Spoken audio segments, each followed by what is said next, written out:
Mr. Clever by Roger Humphreys.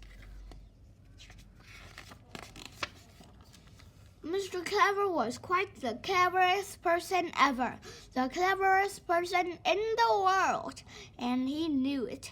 "Oh, I am so very, very clever," he used to say to himself more often than not. He lived in Cleverland, where, as you may know, everybody and everything is as clever as can be.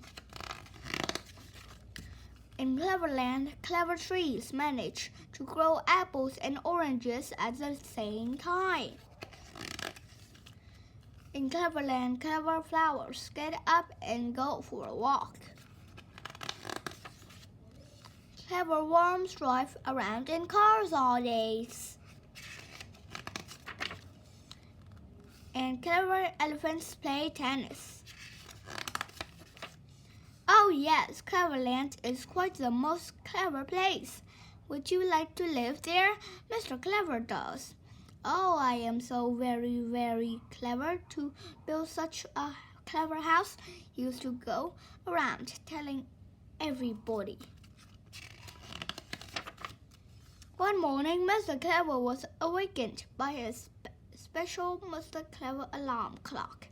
Not only did it wake you up by ringing a bell, it also switched on a light and said "Good morning," and made a cup of tea and showed you what the weather was going to be, and told you the time and showed you the date.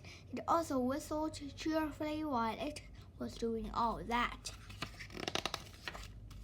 Mr. Clever yawned, got up, washed, cleaned his teeth with a special Mr. Clever toothbrush, which squeezed toothpaste onto the brush out of the handle, and went downstairs for breakfast. He popped a slice of bread into his special Mr. Clever electric toaster, which not only toasted the bread, but also spread with butter and marmalade, and cut off the crusts.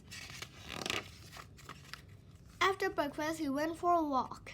Long walk, an extremely long walk. In fact, such a long walk that he walked all the way out of Cleverland. Although he didn't know it, he met somebody who was also out for a walk. Do you know who it was?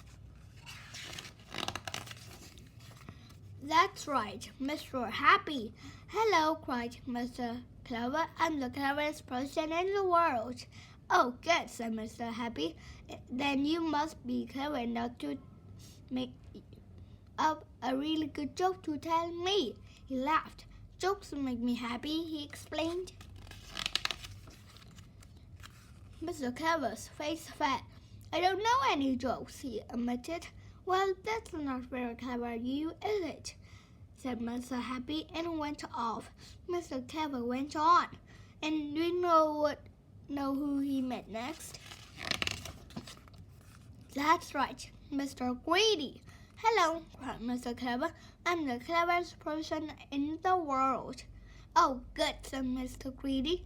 "Then you can tell me the recipes of the world's most delicious dish." He licked his lips. "I like food," he explained.